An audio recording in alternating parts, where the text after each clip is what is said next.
توحید کے لیسن کے لیے آپ تیار ہیں؟ بہت چھوٹا سا لیسن ہے، آسان بھی ہے انشاءاللہ. آپ سب غور سے سنیے گا، اور آپ کو معلوم ہے کہ جب ہم نیکسٹ ٹائم پہ جاتے ہیں تو ہم ریویو بھی کرتے ہیں، اس لیے اگر کوئی بات سمجھ میں نہیں آئے تو آپ پریشان نہیں ہوئے گا، لیکن اس وقت اگر آپ غور سے سنیں گے تو یہ چیز انشاءاللہ آپ کو سمجھ میں آ جائے گا. اعوذ باللہ من الشیطان الرجیم، بسم اللہ الرحمن الرحیم. ربنا زدنا علما اللہم فقہنا فی الدین، آمین. ثم اورثنا الکتاب الذین اصطفینا من عبادنا، پھر ہم نے وارث بنا دیا کتاب کا ان لوگوں کو جنہیں چنا ہم نے من عبادنا، اپنے بندوں میں سے. اللہ سبحانہ و تعالیٰ یہ فرما رہے ہیں. اس بات کو ذہن میں رکھتے ہوئے آج کے لیسن کا آغاز کرتے ہیں. نون ساکنہ اور تنوین کے احکام. ہم جو احکامات پڑھ رہے ہیں یاد رکھیے گا کہ یہ نون ساکنہ اور تنوین کے احکام ہیں. آج ان احکام میں سے ہم اقلاب پڑھیں گے انشاءاللہ.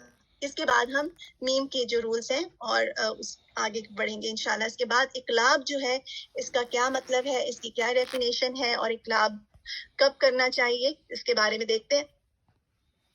پہلے تو اقلاب کے جو لنگوسٹک معنی کیا ہے، یعنی ڈکشنری میں اقلاب کے معنی کیا ہیں. اس کے معنی ہے تبدیل کرنا.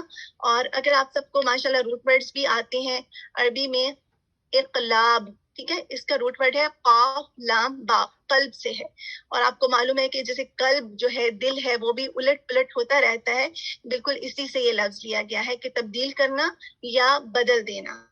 ٹھیک ہے، تبدیل کرنا یا بدل دینا.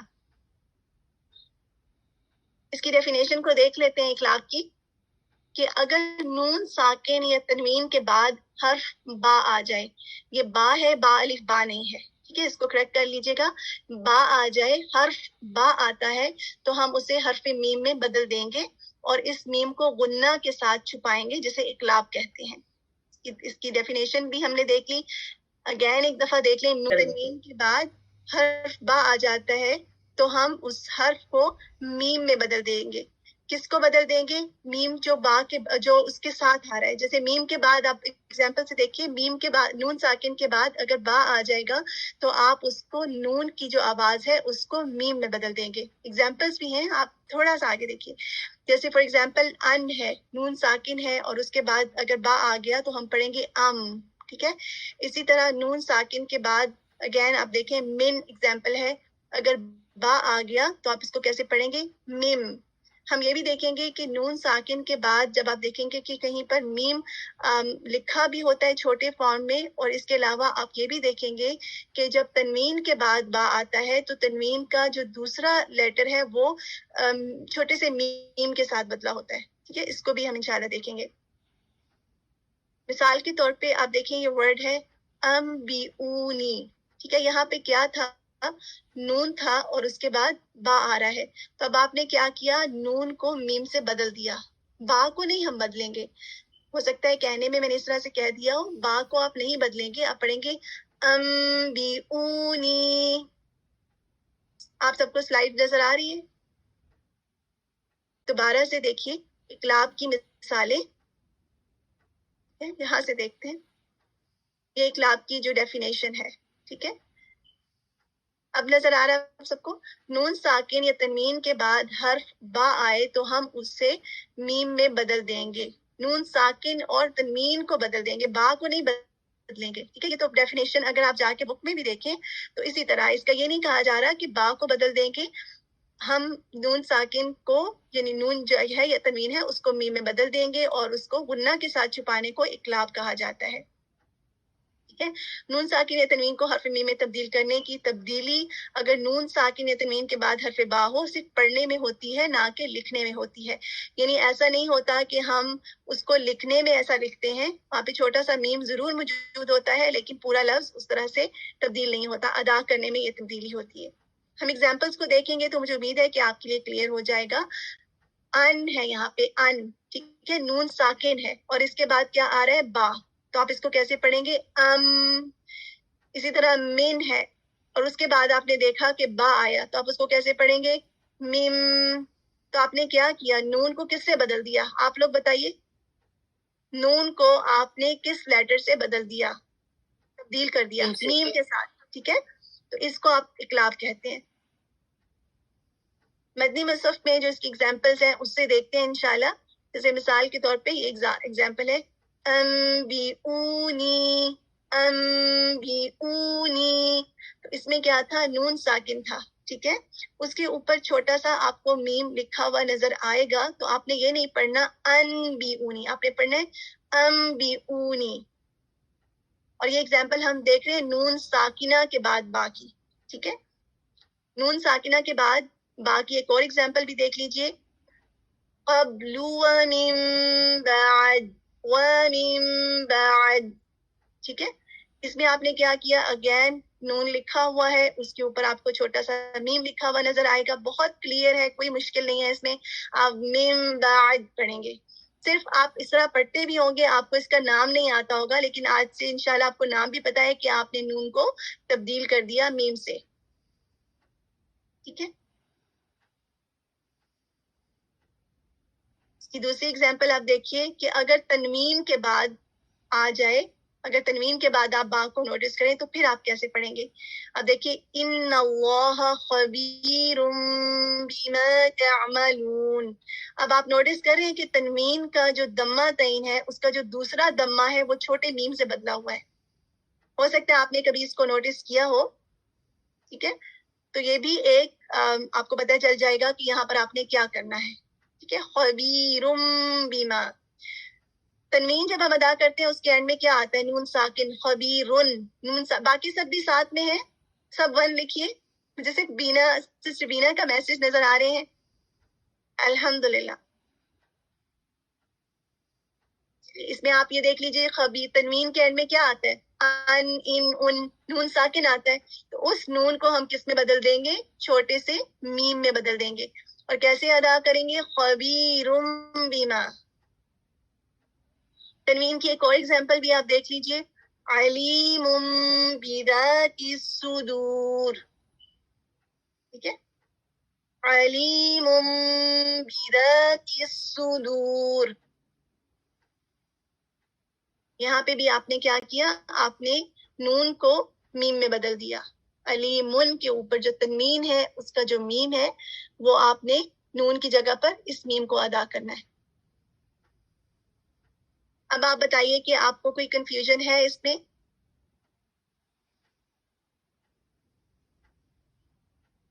میں چاہیے تھی کہ آپ سب اس ڈیفینیشن کو یاد کر لیجئے تاکہ آپ کو، اور آپ نے کیا کرنا ہے کہ آپ کے پاس جو احکام میں تجوید کی جو بک ہے اس میں بھی جا کر آپ ایک دفعہ ضرور پڑھا کریں تاکہ چیزیں آپ کے لیے کلیئر ہو جائیں. بس آپ نے یہ کرنا ہے کہ آپ نے غنہ کے ساتھ ادا کرنا ہے، تھوڑا سا اس کو ٹائم دینا ہے. اس میں اسٹریچ کی بات نہیں ہے، لیکن یہ ہے کہ آپ نے جیسے ایسے نہیں پڑھنا علیم بذات الصدور، علیم، تھوڑا سا اسٹریس کریں اس پر تاکہ میم کا جو غنہ ہے وہ تھوڑا سا واضح ہو، جس کی کریکٹرسٹک ہے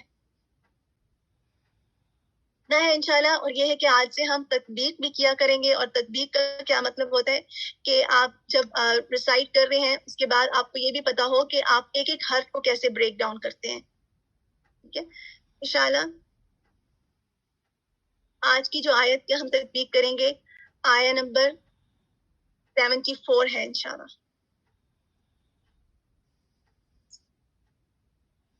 اچھا آپ دیکھیے، آپ سب کو اسکرین نظر آ رہی ہے آپ کے سامنے؟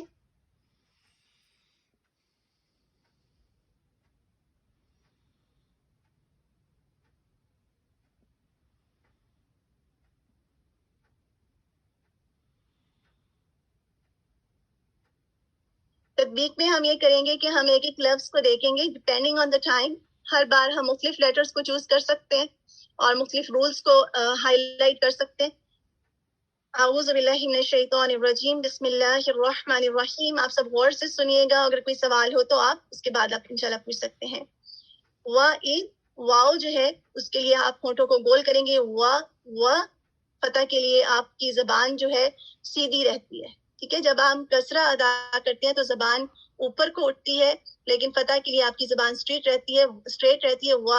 وعید، اور جب آپ نے کسرہ ادا کیا اس کے لیے آپ کا نچلا جو ہونٹ ہے وہ نیچے کو جائے گا. عید، یہاں پہ کسرہ ہے، ای کہہ کے دیکھیں. وعید، یہاں پہ زانیہ اور ازال پر سکون ہے. وعید، اس کے لیے آپ نے کسرہ کو باریک کرنا ہے, نیچے کے ہونٹ کو نیچے لے کر جانا ہے. اس کے بعد زال ہے اور زال پر سکون ہے. آپ سب کو معلوم ہوگا کہ جو زال ہے اس کی آواز جب اس پر سکون آ جائے تو اس میں کیا ہوتا ہے کہ آواز کی بلندی پائی جاتی ہے. یاد ہے آپ سب کو, ہم نے اس کو پڑھا تھا, کیونکہ زبان کی جو آپ کی نوک ہے وہ آپ کے فرنٹ 2 دانتوں سے اس طرح لگے گی کہ تھوڑی سی باہر کو نکلی ہوگی, لیکن اس میں رخاوہ پایا جاتا ہے, یعنی آپ کی آواز جاری رہے گی, آواز جاری رہے گی, سانس رک جائے گی. یہ الف مد ہے, الف سے پہلے اگر فتح آئے تو وہ الف مد ہوتا ہے, ٹھیک ہے, اور اس کو آپ نے 2 کاؤنٹ سٹریچ کرنا ہے. کہاں سے ادا ہوتا ہے یہ الف؟ آپ یہ بتائیے الف مدیہ کہاں سے ادا ہوتا ہے, کوئی بتا سکتا ہے الف مدیہ؟ ہم سب نے سیکھا تھا نا کہ 5 حصے تھے, ان میں سے ایک تھا الجوف, ٹھیک ہے, تو الف مدیہ الجوف سے ادا ہوتا ہے, ٹھیک ہے. اسی طرح قاف جو ہے ہیوی لیٹر ہے, آپ کی زبان جو ہے پیچھے سے آپ کی جڑ سے اوپر کو اٹھے گی اور آپ کا جو اوپر نرم تالو ہے اس کو ٹچ کرے گی. یہ ریمائنڈر بھی ہے سب کے لیے, لیکن آپ نے قاف کی ادائیگی کے لیے قولا نہیں پڑھنا. قولا کچھ لوگ پڑھتے ہیں, وہ نہیں پڑھنا. آپ کا نیچے کا ہونٹ نیچے کو جائے گا قولا, کیونکہ آپ کی زبان اوپر کو اٹھے گی اور نیچے کا جبڑا نیچے کو جائے گا, تو یہ او کی آواز نہیں آئے گی. لام جو ہے لائٹ لیٹر ہے, اور لام میں یہ ہے کہ توسط پایا جاتا ہے, اس میں آواز جاری بھی رہتی ہے, رکتی بھی ہے. قول اب اگین الف کے نیچے کسرہ جو ہے اس کے لیے ای کے لیے باریک کریں. با پر سکون ہے. ابراہیم, تو کیا ہوگا یہاں پر قلقلہ ہوگا.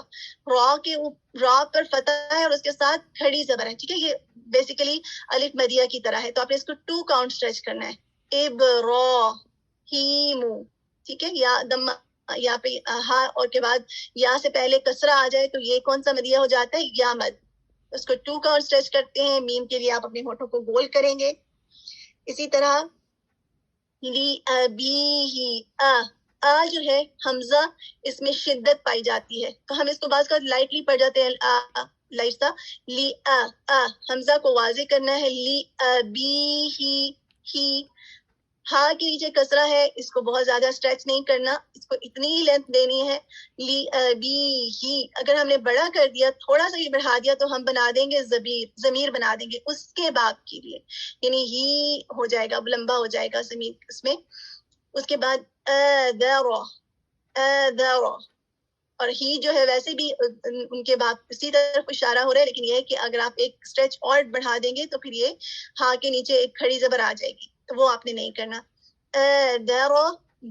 زائے ہے, سا پر فتح ہے. رو پر بھی فتح ہے, اس کو اپنے پر پڑھنا ہے. بعض کا جو major mistake sometimes mainly ہوتا ہے, اس میں کیا ہوتا ہے کہ را کو را پڑھا جاتا ہے. را اگین, پھر تخیزو, تا ہے, تا پر فتح ہے, پھر تا پر تشدید ہے. تشدید میں کتنے تا پائے جاتے ہیں؟ ہم اس کو آرام سے نہیں پڑھیں گے, تخیزو, اس کو سٹریس کے ساتھ پڑھیں گے.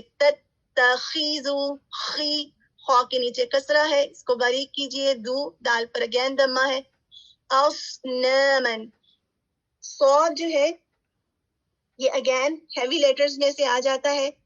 اچھا یہ بتائیے کہ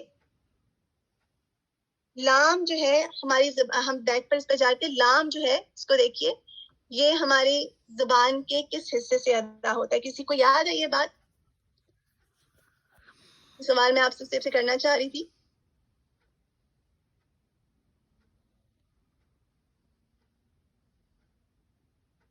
زبان کے کس حصے سے ادا ہوتا ہے؟ ہم نے زبان کے 5 حصے پڑھے تھے نا.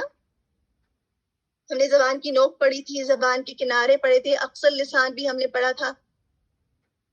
زبان کے کنارے, دردانہ, بارک اللہ فیک, الحمدللہ. حافت اللسان یعنی زبان کے کناروں سے ادا ہوتا ہے. الحمدللہ, اس کا مطلب ہے کہ آپ نے جو چیزیں پڑھی ہیں آپ سب کو یاد ہیں. یہ صاد کی طرف جاتے ہیں. صاد جو ہے حروف صفیریہ میں سے بھی ہے اور ہیوی ہے, اور اس میں ہمس بھی پایا جاتا ہے. اصنامن,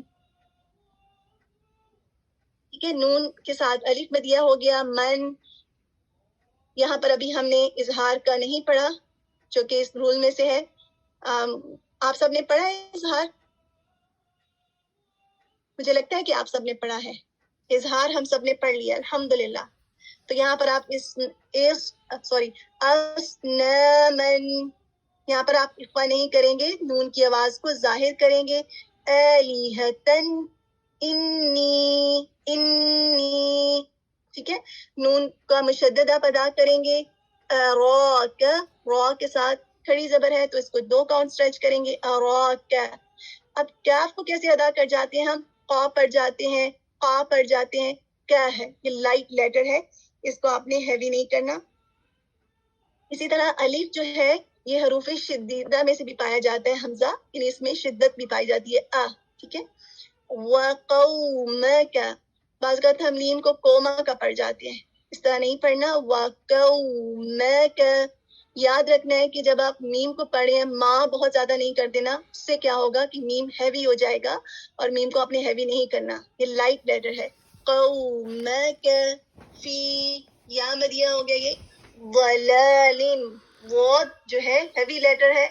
اس کے بعد لم مبین، یہاں پر کون سا رول اپلائی ہو رہا ہے؟ کسرہ تعین آ رہا ہے، یہاں پہ تنوین آ رہا ہے، اور اس کے بعد میم مشدد آ رہا ہے، تو یہ کون سا ادغام ہے؟ ادغام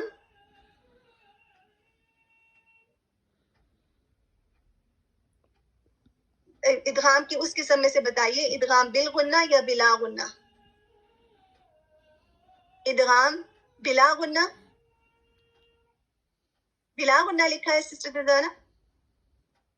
غنہ، یہاں پہ غنہ ہو رہا ہے نا. ضلال مبین، ٹھیک ہے، اور ادغام کامل ہے. اس کے بعد یا مد ہے، اور اس کے بعد آپ نون پر سکون لگائیں گے، اور اس کو ہم اسٹریچ بھی کر سکتے ہیں. مبین 4 to 6 کاؤنٹ. چلیے اتنا ہی رکھتے ہیں، ہمارا جتنا ٹائم تھا اس کے مطابق. آپ میں سے کوئی ایک اسٹوڈنٹ مجھے چاہیے جو کہ اسی آیت کو آ کے ایک بار ریسائٹ کر دے.